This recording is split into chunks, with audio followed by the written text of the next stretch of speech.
in this video, we are going to share the top 5 reasons that we keep hearing when we first initially meet a client or a potential client. And one of the biggest challenges they have is they say, you know, I don't know why I'm always so tired. I don't know why. Especially the 40s and 50 women like me. Yeah, well, most of the women that we're serving now are in their 40s and they're in their 50s. Yes. And, you know, part of what we do is we don't just help them transform their bodies on the outside, but we help them become younger, more vibrant, healthier on the inside. Yeah. Right? The inside, to us, becomes demonstrated, or you can see what's going on the inside a lot of times from what it looks like on the outside. Right. That's a generalization, of course. But it's also very accurate, because if somebody looks healthy, if somebody has a lot of energy, if somebody is happy, if somebody is able to recover from their workouts fairly quickly, then you know that there's a lot of good things that's generally happening on the inside of their body. And that's why we're making this video for you today, because we want to share the top 5 reasons that we constantly hear from people when they say, I don't know why I'm always so tired. That sounds like me before. Before, when I first met you, yeah, times have changed, right? Well, before you met me, even in my motherhood years, in my 30s and 40s, I thought, Jesus, am I going to be like worse in my 50s? Oh, because you were always so tired back then. Well, tired, but didn't know how to get the energy like I do now. Right. Like I have more energy now than ever before, Right. because, you know, the things I'm doing differently. Right. So it's so amazing that I'm able to get this kind of energy. So I'm going to share some of the things that has been working so well to create the type of energy I have now, because like Coach Ellen said, if you have more energy, you can do more in life, and that's a beauty thing, right? Life is meant to have energy. If you don't have energy, you could have all the money, all the fame, all the good looks, all the sexy 6-pack abs, nice butt, the whole shebang. If you don't have good energy, you're not going to be able to enjoy that stuff. Energy is it. Energy is everything. It's more than money. More than everything. With energy, you can make a lot more money. But all the money in the world, it won't buy you energy. You need energy to hang out with your family. You need energy to hang out with your friends. And you need energy for anything to go out there and make money. So you need everything. And you need energy to enjoy your wealth. Absolutely. So let's dig right in. This top 5 challenges are? Well, the first thing, of course, food. Food gives us energy. So one of the reasons why people are so tired when they first come to us is that they lack in the proper kind of food that supports their body's ability to have more energy. Yeah, the type, the amount, and the timing. Very important. All right, go ahead and dig into that a little bit more. Well, the type of food for myself, I have experienced that I find that most women who are tired probably are consuming too much carb all day long. Too much carbohydrates. Yeah, too much, like carbohydrates, like white bread, pasta, chips, anything that's bagged or processed food is usually high carbs. Yes. Ice cream, chocolate. Right. Some of you watching this video right now are like, oh my God, that's all the stuff I love. Well, you know, we love it too. Yeah. But just in moderation. Yes, and then not just the type, but the amount too, right? Right. They eat too much of those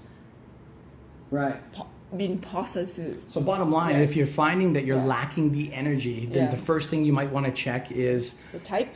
What kind of foods? Yeah, the type of foods. Like, what are you consuming? Yeah. And if you find that the majority of your food in a day it has high sugar, or if it's high carbohydrates, then that's usually when people have that experience of they'll consume the food, they get this high burst of energy that lasts maybe 10, 20, 30 minutes, and then poof, they get this massive crash. And then the rest of their day is spent feeling like, oh God, I have no energy. Yeah, and that type of food usually from simple carbohydrate. From simple carbohydrates, which just basically means when you eat the food, your body gets almost no time to burn it as a fuel source. It just almost immediately turns into fat. Right. And then it comes to food again, the amount, right? Too much at the same time. Right. Yes. Right. So too much at the same time, if you're eating a food that's like bigger than the size of your head per serving, right? Literally, Right? Yeah. In one of Helen's training courses, and I've actually heard this from other coaches, per serving, the most amount that you want to eat is food that's about the size of your fist. Right. You know, not everybody can consume that small of an amount. Right. But when you look at people that have large portions in one sitting, most people end up feeling exhausted. They get food coma. They need the afternoon nap. Yes. For that one simple reason that their body has consumed so much food, it's using the energy to break down the food versus using the food to give you energy for the day. It's like a buffet, right? All you can eat. Which, hey, by the way, we're not against buffets. We love buffets. But if you find that you're constantly feeling tired, it might be because there might be a mental block of using the buffet mindset all the time. Yeah. Right? And one of my relatives would always say, if you wanted to not eat too much, eat only 80% full. Eat until you're 80% full. Then you won't feel tired. That's what he would recommend most of the time. So and he looked eating good. until you're about 80%. So you're not until you feel like you have to arch your back and then unbutton a couple. Or take a nap. Got right? it. Got it. So you want to eat a fair amount, but not to the point of feeling overly stuffed. Good point. Yeah. And then last thing about food is timing. When we eat the food is very important. Give us an example on that. For example, if you eat a lot of greasy food the night before, Greasy. Yeah, greasy like a fast food just before you go to bed, you're going to wake up really tired the next morning. Right. So timing is also important. Right. Type, amount, and timing. Right. Or even if it's not fast food, let's say you have a big steak. Right. You know, I made the unfortunate mistake of eating a lot of meat last week. At around 10 o'clock at night, I just finished teaching a bunch of classes. I came home. I was really hungry. I usually make a shake with my carrot and my vegetables and a protein shake, so it's easier to digest. But that night, my family just made a wonderful meal, and I thought, oh man, that smells so good. And I just thought, you know what? I ravaged it. I went crazy. And I thought, you know, one night, I don't normally do this anymore as I used to, so one night should be okay. Right. The next morning, it was almost impossible to get up. I dragged myself out after I slept a good 7 hours, which is normal for me. I usually sleep 7 hours and I feel great. Right. That morning, I couldn't get up properly. I got up and I brushed my teeth. I went back and took a nap. Right. I woke up an hour later. I was late for the day. I dragged myself for the day. So if you're talking about time, if you're wondering what timing is, like that is an example of poor timing. Don't eat so late at night. Right. And then of course, if you eat too much for breakfast, you might feel tired for the rest of the day. So the type, the amount, and timing is also important. So too much for breakfast, an example might be? Like eat way too much. Like a huge, like people eat 5 eggs depending on the size, right? And then the cereal, people go for buffet for breakfast in some resort. If you ever go to a resort or holiday, that breakfast it's like a dinner or it's like 2 meals combined. So the timing is also timing, right? When to have that amount of food. Awesome. Yes. So food is the first thing that might be making you always tired. And second is the activity, movement that you do every day. Or the lack of movement. Lack of movement makes a huge difference. It is kind of opposite from what I know. People say, how can I go exercise when I'm tired? But I find that the more tired you feel, the more you need to get up and go to the gym. And or do some sort of exercise, whether you're at the gym or you're at home, something that gets your body moving. Yeah, because for example, like during COVID, majority of the people were locked at home. Right. And most of the people who came to us have gained weight and significant amount of weight. Yeah, absolutely. Yeah. So also because when they're home, they don't move as much, and especially when nowadays people live in condo, like how far does it really take to go to the to your kitchen, right, within 2 steps. Right. So lack of movement is one of the things that might make you feel tired, and because your muscles are not being stimulated, right? Muscles are, it's like the more you ask it to do something, the more it wanted to do something. So if you're not stimulating your muscle by sitting there a lot, you're creating that lack of desire for your muscles to do more. What that really means Yeah. from another perspective is if your body isn't in motion, then it doesn't have an ability to generate energy. Think about a car, like an electric car, or think about it like a hybrid car. How does a hybrid car recharge its battery? It recharges it by moving. As it's moving, it recharges its battery, literally. That's literally how a hybrid car functions. And if it doesn't move, well, then that battery dies. Even a regular car, if you have your regular car, like your gas-powered car, sitting there for a couple of weeks, that battery dies out. Right. And then you have to go and get it replaced, or you have to jumpstart your car. Well, guess what? Your heart works the same way. Your muscles work the same way. It needs a certain amount of movement to keep your energy running and flowing at an optimal level.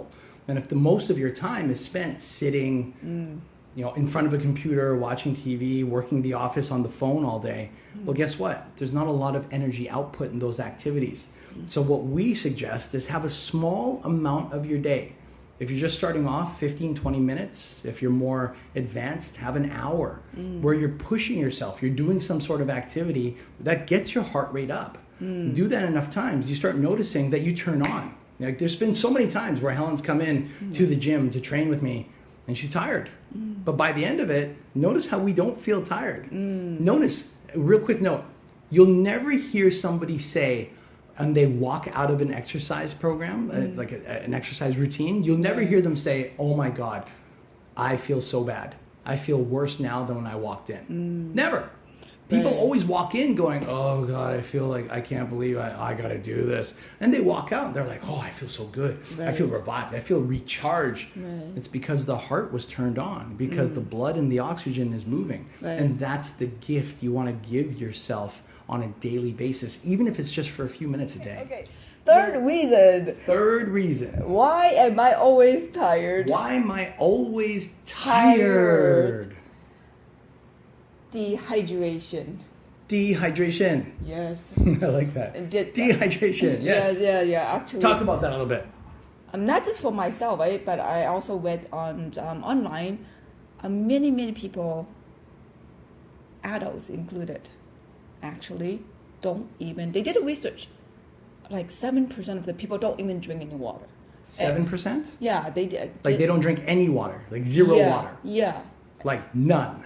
They probably get water from maybe coffee or the food, right? But water itself. Like pure water. Yeah, they don't even drink any water. 7%, that's scary. 7, just 7, not 70, right? 7. Yeah, and then 10, 15, 20% people are actually not drinking enough. Not drinking enough water. Yeah, water. So they're dehydrated of water. Yeah, and then on top of that, those elderly who are on medications actually are not aware that they need more water, because once medication are in your system, they're actually doing more work, and when they are active, more energy or chemical reactions are being done, so more water is needed. And because lack of water, it actually it is not doing the job they're supposed to do. So even my mom, I'm going to talk about my mom, she was dehydrated because she was on certain medication, and because of that, she felt tired all the time, and it also affected her kidney. So it might be worth for you to check out how much pure water, not tea, coffee, juice, pop, none of that has to be pure, not even tap. It should be filtered water. How much of that are you drinking every single day? Now you might be wondering, okay, Helen, Allen, I get it, but I am drinking more juice, I am drinking more coffee. Like, why can't I count that? And the reason is because none of those products help clean and filter and rejuvenate the liver and the kidney and the organs. When you drink coffee, when you drink tea, your liver and your kidney have to separate the compounds in it, the stuff that's in it. Whereas when it's pure water, it actually gets cleaned, it gets cleansed, it gets rejuvenated. And that's what you need. You need things that'll help re-energize your organs and rejuvenate your organs. And pure water is one of those key essentials that most people take for granted, including me. I did that years ago, and it cost me. I was always tired. I was part of this example. I would wake up in the morning feeling like crap. It was hard for me to do my 9 to 5 when I had a 9 to 5 job. It was hard for me to sustain my job. It was hard for me to stay focused. So in conclusion, if you start drinking enough pure water, you may start to notice an improvement in the way you feel and even the way that you look. Totally. I'll give you another example. In the past, when I have a headache, I would go and get a Tylenol once or twice if it goes so bad. But now I learned the trick. I would just drink 2 glasses of water and maybe dance for a few minutes and then feel better. In a lot of cases, headaches can come from dehydration. Absolutely. Yes. And a lot of times, as simple as getting enough water in your system can really help alleviate a lot of those headaches, for sure. And I tell you one more thing. One of my family members, when he was sick, he's in the medical field. His trick is to have water and sleep all night. No medication. That's the trick. So, and it worked? Yeah. Wow. I was surprised. Wow. Sleep and water. Sleep and water. They call water is like a magic medicine. Makes sense, considering that it's undervalued, generally speaking. And a lot of times we don't value it until it's missing, until we can't get it. Right? But it's so readily available. Sometimes it's hard to understand its real value. Yeah, so it's important if you next time you feel tired, check the amount of water that check the amount of water you're drinking. Absolutely. Good. It really Good tip. makes a difference. Okay, so of course the fourth thing. Well, this might not apply to everyone. Alcohol make you feel tired. Alcohol. Now, real quick, we're not here to demonize alcohol. Everybody should be able to enjoy themselves responsibly. And I mean, on occasion, we'll have our fair share of booze on certain occasions, like she with her friends and family, me with mine. But overall, if someone is drinking enough alcohol each week, they may start to notice that fatigue is common. Even to go past fatigue, sleep can sometimes be challenging. The ability to wake up in the morning and feel refreshed almost diminishes. And again, not in every case, but if you are that person watching this video saying to yourself, oh my God, why am I always feeling so tired? Why do I feel so tired? And what can I do about it? These are one of the things to check, because we check this with our clients. One of the first things we ask ourselves or our clients is, how much alcohol do you consume alcohol? And if you do, how much do you drink? That's important as coaches, because if alcohol is in the picture during the transformation process, in more cases than less, it slows the transformation process down tremendously. So a 3-month program sometimes becomes 6 months, 9 months. And a lot of that actually has to do with energy. They tend to lack more, not always, okay, again, there's a generalization, but more cases than less, they tend to lack the energy that they need to make that transformation in their muscles possible. So, yes, alcohol. Alcohol. Yes. Check your alcohol. Yes. And then, of course, the last, we all know that. I'm sure you know that too. But need to look at your sleep.